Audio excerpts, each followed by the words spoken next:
If you're selling information, courses, consulting online and you're stuck, then keep watching. I had a multi-7-figure online education company in the music space. We had a few decisions we need to make, which is, do we scale this to $1 bajillion a year? Do we continue just doing what we're doing? We felt maybe stuck, but everything was fine. So I got on a call with a mentor of mine. My business partner and I, we have this info product business. We're looking to partner up. I've got my business. He has his business. We thought that we were doing some pretty good work by just explaining all that context. He said, no, back up. If you're going to involve yourself with another person, we're dealing with people now and you have different incentives. And if you continue down the trajectory of where you're going now, and you'll start to experience some split in some of these decision makings. And what he said is, what type of business do you guys want? Do you want a lifestyle business, a cash flow business, or asset business? And we felt confused. We're so successful. We have these businesses and they're already humming. We just need more strategic consulting. And he said, think about it. If you guys go and scale this and it's making all this money and somebody wants to sell it and you guys are at an impetus and you don't know what to do there, this question will dictate what to do when you come to that point. Because if one of you wants to sell the business and really all that you signed up is just for this to print money, then you guys are going to make completely different decisions if you partner together. So I'm going to explain a little bit about this framework, and if you have an info product business, I'm pretty convinced that you need to get really clear on this before you continue scaling your business. So I'm talking with people who are making $100,000 a month, successful info product business, selling courses, consulting, online education, and they're stuck. So lifestyle business is something that you can basically have a business where you're only working 4 hours a week and it allows you to do all these other things. So a business optimized for your lifestyle. In other words, the business is in place to give you all of this freedom and time. And as long as it is printing money and it doesn't require that much of your involvement, you can now do all the things you want to do. The business is a vehicle to help you do what it is that you want to do. I'm originally from Southern California. Everybody just wants to go surf, or they want to go hang out like with their church friends. So they're not sacrificing their life for the business. Every single decision that is made, if it's not fitting into, is this going to increase my lifestyle, then I'm not going to do it. Cash flow is typically what info product business owners are optimizing for, whether they know it or not. This business is a really good cash flow generation machine. So what's cool with like info product businesses is all of your time and energy and effort that you did when you were doing work for people or doing the craft itself, you've taken that, you've packaged that service into a product, and then you sell that product. You don't do what we did, which is we built a sales team, and that sales team pushed that product. What it ended up doing is it printed a lot of cash. So we're talking $100,000, $200,000, $300,000 a month by doing just those things with, 20, 30, 40, 50, 60% margin depending on how you're acquiring your customers. So like a bad month, you're making like 30 grand a month profit. A good month, you're making like $300,000 a month profit. So what typically ends up happening is they optimize that and they just do more. But what that is, failure to recognize what that business is. If you just see it as a cash flow business, then all of the decisions that you'll make from that observation will be totally different, totally optimized. Now, whether you're working 40 hours a week, 4 hours a week, doesn't really matter. As long as it generates cash flow, it's a cash flow business. Then the third one is the business asset. So that's where basically the business doesn't matter whether it's printing money or whether it's a lifestyle thing.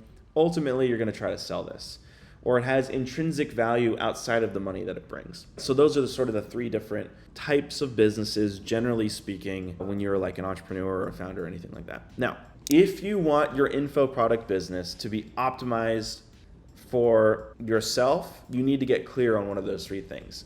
You need to ask yourself, do you want this business to increase your lifestyle, increase your cash flow, or do you want to build it as an asset and sell it? Spoiler alert, I did all three of those with one business. So I sort of wore all those hats, so I kind of understand the different journeys you need to go down to make that happen. But if you are pretty certain that this business that you have, the info product business, is just propping up a lifestyle, then you need to be okay with that. That means you're not going to bring on a sales team. That means you're not going to scale this up. That means that you are only going to do client fulfillment and maybe some marketing here or there, and maybe have an admin person. And as long as you're making your overhead each month and keeping your overhead low, then you're pretty much living the dream for lots of people. And your business doesn't require that much time. So if you want to optimize for that, first you need to get really clear, is that what you want? If you do want that, then you basically just need to ignore all these other things. Tons of people will try to sell you courses or coaching or any of that stuff. And what they're thinking that you want to do is scale and make more money, but ultimately you just want to cap that and have that be a lifestyle business. So optimizing for lifestyle is just saying no to things and just getting really clear on that. Now, the second thing, if you wanted to optimize your business for cash flow, what would you do to optimize it for cash flow, and why would you do that? Generally speaking, when you talk to people in the info product space and you pose this question, they will most likely give you this answer. They'll say, ultimately cash flow, but I don't really want to be working 40, 50, 60 hours a week. This is the reason why I did this in the first place.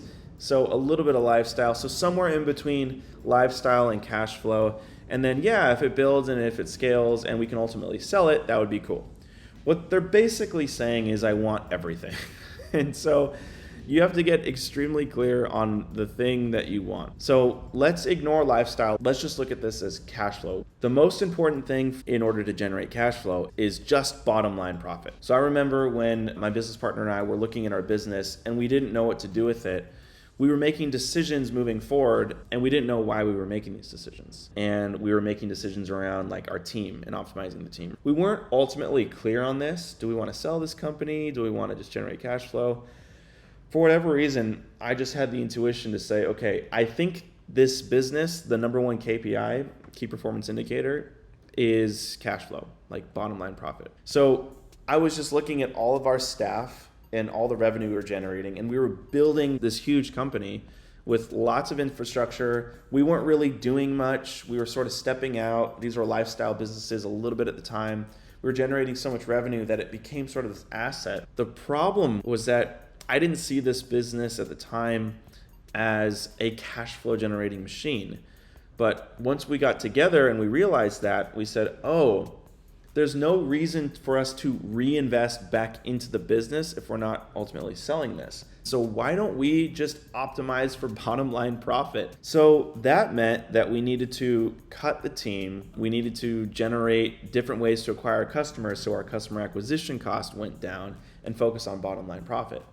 Now, by doing that, you're saying no to building huge top-line revenue, no to building a huge organization, and no to ultimately selling. But most people in this info space don't even think that they can sell their business. So generally speaking, I think what you should do with the info product space is just focus on cash flow. So once you've done that, what should you be doing personally with that cash flow? You can either reinvest back into the business and not take profit, but if you do that, you're going to then make this business an asset, not a cash flow business, which means ultimately you want to sell it. But I'm telling you from firsthand experience, these info product businesses are really difficult to sell. So what should you ultimately do? If you are in info and you're selling info and you're making 30, 40 grand a month at least, and you're making 300 grand, $500,000 a month in these info product spaces, you need to start ignoring top line revenue and looking at bottom profit. How do I maximize for profit and cash flow? Because you don't know how long these businesses are going to go. So if you can take that cash flow and pour it into an asset that will last much longer, then that's 100% a really great play. So what would that look like? You would take the cash flow from the business and you would invest into an asset like real estate. Because with real estate, it's planted there, it lasts for 30 years plus, it's an asset that appreciates, it also generates cash flow. But I don't want that to be like my job. So if I had a lot of cash and a lot of cash flow, I'd just be pouring it into real estate, which is kind of like this house. I have a home here in Palm Springs that we go to every once in a while. And right here, I remember vision board or dreaming. We'd write on these glass walls, like, what would it be like to take this cash flow and invest it into property. And we wrote out these entire plans here with the different numbers as a vacation rental, just as a tenant. 4 or 5 years later, this house came for sale. I bought it within a month. And it was just kind of cool to see, wait a second, this works. You can take cash flow and put it into an asset. So now this generates income for us. We rent it out and every once in a while we come stay here, right? Now the third is much, much more difficult. What should you do to optimize your business as an asset, and why should you do this? When you get into info and you start selling coaching, consulting, all that stuff, you don't realize the exit strategy. All that you do is you get enamored with the idea of, wait a second, I've been doing all of this work, doing the work for people. I can just package it and sell the information and get on hour-long phone calls and sell the product as opposed to a service. If I build a team, a sales team, then I can get off the phones. So now I have a lifestyle. I can pour back into the things I really want to do. And I'm generating cash flow. I can take that and pour it into real estate, all that stuff. I did all that, okay? But there's another level of treating your business like an asset where you do put money back into it and you do set it up to a way that sells. So what should you do to optimize for that? Every decision comes down to looking at this as an organism that runs without you. In info, the key person, basically the genius behind the product, right? So your journey, your experience, your 30 years of doing something, your 5 years of doing something, whatever it may be, you package that creative genius into a product and sell it. So it's very difficult for you to sell that business because the entire business is centered around you, which is a little bit of a struggle because the best way to build this kind of business is to be really in tune with who you are and your experience. If you wanted to optimize the business as an asset, remove key person risk, which is you're nowhere to be found. So I did this with my business. I had a business called mastering.com. I'm still a minority stakeholder, but I handed the baton to the entire team. I sold the business. If you go there, I'm nowhere to be found. There's not even like a nod to the founder or anything like that. I've removed myself. However, the team is running it and they are the experts now and they are the operators. And generally speaking, you can't sell these businesses unless you're at least at $1 million profit, not revenue, a year. Ideally, you want to get to 2 million a year. So that means that you just need to step up your game if you're only making 10 to 30 grand a month or something, right? Try to get to $1 million a year top line. Try to then get to $1 million a year bottom and show some high revenue numbers, like at least $3 or $4 million a year top line, at least $1 million to $2 million a year bottom line.